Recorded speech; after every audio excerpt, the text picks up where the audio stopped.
Лукашенко нечакана паляцеў у Кітай да Сі Цзіньпіня пасля двухдзённых перамоваў з Пуціным на Валдаі. Пра што насамрэч дамовіліся?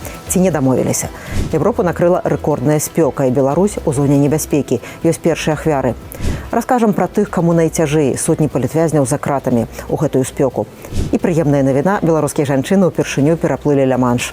Добрый день, гэта Пік Свабоды, з вами Ганна Соусь. Мы расказваем пра галоўныя падзеі 29 чэрвеня і тлумачым, што яны значаць. Пастаўце падабайку нам зараз, напішыце каментар пасля і падпішыцеся на наш канал.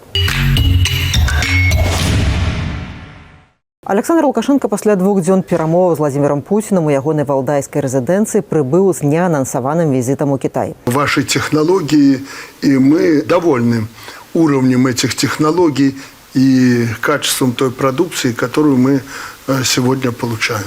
Мы с вами постоянно обмениваемся точками зрения по международной повестке дня, о ситуации в регионе. Китай и Беларусь – железные друзья, и мы развиваем всестороннее стратегическое партнерство. И наши отношения выдержали любое испытание международной турбулентности. И наша дружба только укрепляется и укрепляется. У заяве МЗС Китаю адзначалася, што Сі Цзіньпінь заявіў аб падтрымцы суверэнітэту, незалежнасці і тэрытарыяльнай цэласнасці Беларусі. Якая сапраўдная мэта сустрэчы Александра Лукашенко с китайским лидером? Волнуют давно белорусскую сторону китайские технологии, которые, по их мнению, должны собой заместить технологии западные. Официально это повод для встречи и для обсуждений. Но то, что мы с вами слышим уже из уст главы КНР Си Цзиньпиня, это как раз-таки вопрос о суверенитете, о том, что, по всей вероятности, есть серьезный повод для волнения. Это то, что подчеркивается в том числе и западными СМИ. Вот я прочитала сообщение от Reuters, они как раз сделали акцент на этом. На том, что Лукашенко сегодня находится в очень сложном положении между Зеленским и Путиным, между молотом и наковальней, и что, очевидно, речь действительно идет о суверенитете. Плюс ко всему ожидается визит Коула, и, видимо, Лукашенко таким образом за счет по своей поездке в Пекин пытается заручиться поддержкой хотя бы Китая, потому что он действительно находится в достаточно сложном положении. Я думаю, он Си Цзиньпиня проинформирует о положении американского переговорного трека. Это то, что действительно китайцев интересует. Візит у Кітай папярэднічалі перамовы з прэзідэнтам Расіі. Візит на Валдай таксама не анансаваўся. Подходит к концу второй этап так называемой интеграции. Они должны разработать были план третьего этапа. Но, по всей вероятности, того, чего хочет Москва, этого не очень хочет Минск. Речь идет о более глубокой и тесной интеграции уже политического, наверное, свойства. Это давнее мое предположение, что они должны были бы встретиться в июне, как раз обсуждать такого рода вопросы. А тут еще, конечно, и добавилась очень серьезная ситуация в сфере безопасности.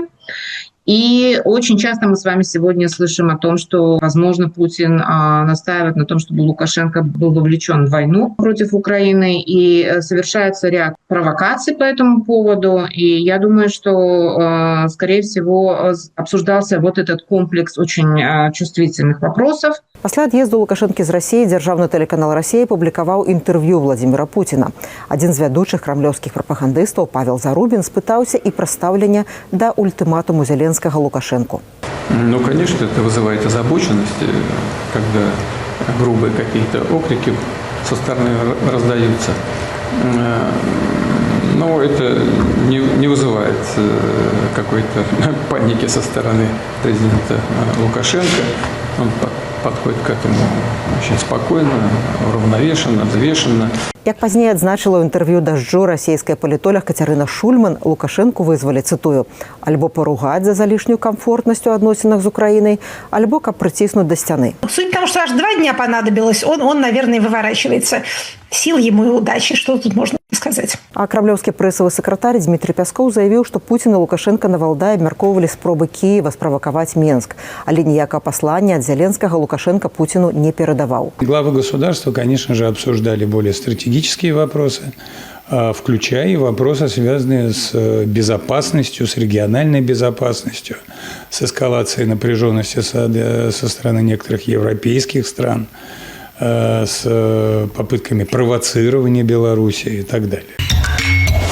Еўропа перажывае адну з наймацнейшых хваляў спёкі за всю гісторыю метэаназіранняў. У шэрагу краінаў тэмпература ўжо пабіла гістарычныя рэкорды. Улады папярэджваюць пра небяспеку для здароўя і перагрузку інфраструктуры. Беларусь таксама апынулася ў зоне анамальнай спёкі. Сёння зафіксавалі новы тэмпературны рэкорд за весь перыяд метэаназіранняў – 39,6 градуса. У Францыі праз спёку памёр 54-гадовы грамадзянін Беларусі Андрэй Мацаль з Докшыцаў. Ён працаваў кіроўцам фуры ў літоўскай транспартнай кампаніі. Яго знайшлі 24 чэрвеня ў кабіне фуры, прыпаркаванай у горадзе Бур-Арженталь. У той дзень тэмпература паветра ў Францыі ўздымалася да 44 градусаў. Ратавальнікі спрабавалі рэанімаваць мужчыну, але выратаваць яго не ўдалося. Французскія ўлады расследуюць абставіны смерці. Навукоўцы звязваюць цяперашнюю хвалю цяпла са зменай клімату і папярэджваюць, такія экстрэмальныя ўмовы могуць стаць новай нормай. Волна жары – это прямое следствие изменения климата в целом глобального и связано с тем, что жаркие воздушные массы, которые приходят из Африки, они другие, и эта волна с более высокими температурами и держится более долгое время. Значительное понижение температуры в городе оно может быть только если он очень зеленый, и эта зелень там, где она нужна.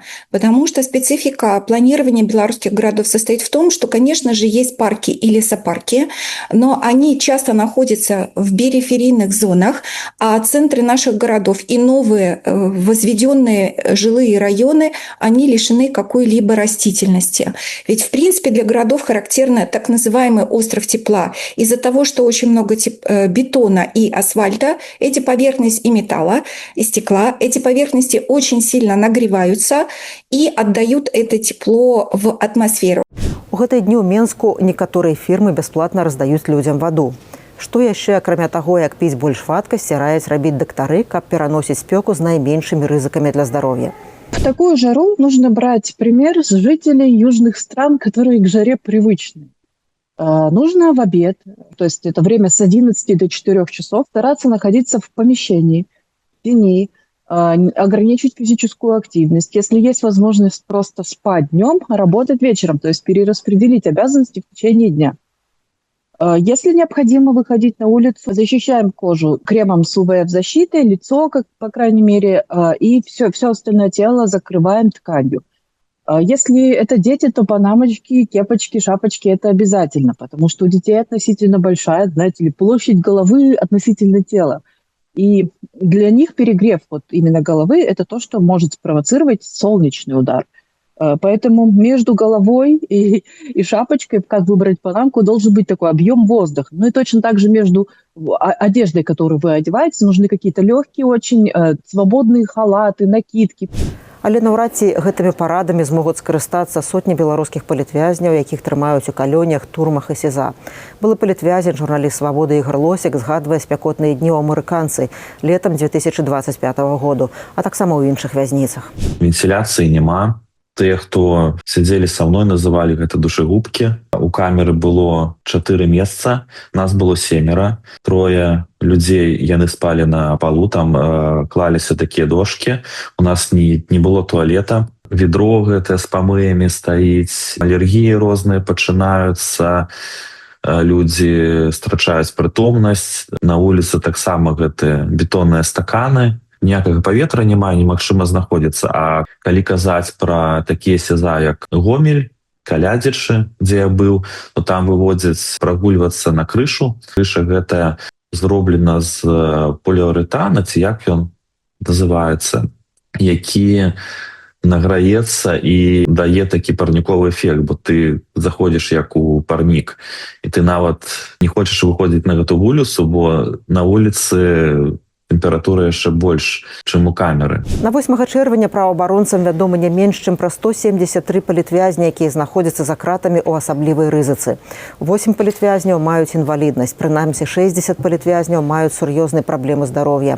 З іх 30 чалавек у зоне асаблівай рызыкі, бо старэйшыя за 60 гадоў. Гэтыя людзі найбольш уразлівыя ў спёку. Нават здароваму чалавеку складана вынесці такія ўмовы, а у групе асаблівай рызыкі знаходзяцца людзі, якія пакутуюць на сардэчна-сасудзістыя захворванні, людзі старэйшага ўзросту, увогуле людзі, якія маюць сур'ёзныя хранічныя хваробы. І зараз мы бачым статыстыку, ведаем, пішуць, напрыклад, што за спёкі там значна падвышаецца смяротнасць сярод людзей.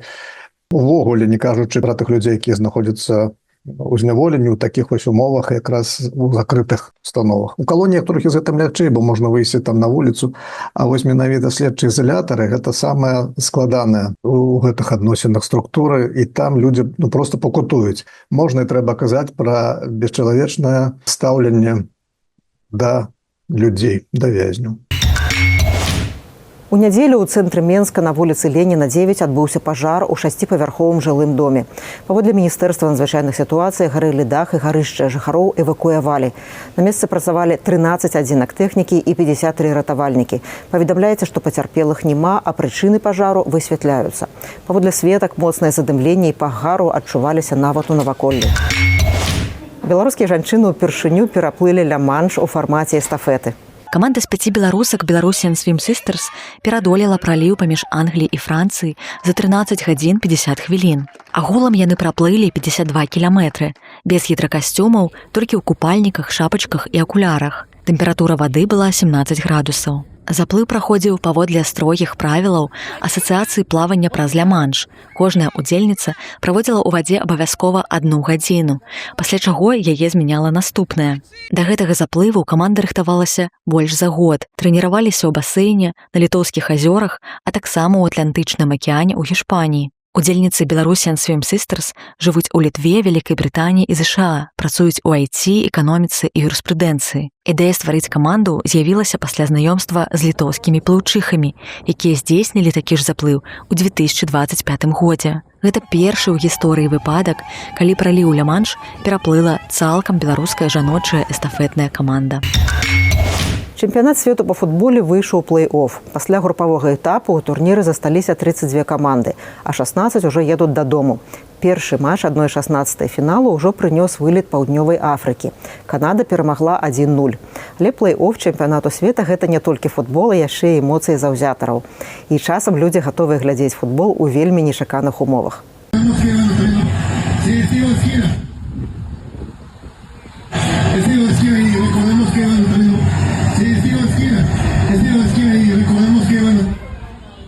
Ці глядзіце вы чэмпіянат свету па футболе? За каго заўзееце? Напішыце нам у каментарах. На YouTube-канале «Свабоды» выйшла новае інтэрв'ю праекту Дмітрія Гурневіча Канапа з Паўлам Слюнкіным. Былы беларускі дыпламат і выпускнік Гарварду расказвае, чаму дэмакратыя можа стаць слабейшай, як тэхналогіі ўзмацняюць дыктатуры, што адбываецца ў супрацьстаянні ЗША і Кітаю, а таксама дае параду беларускім дыпламатам. Не прапусціце.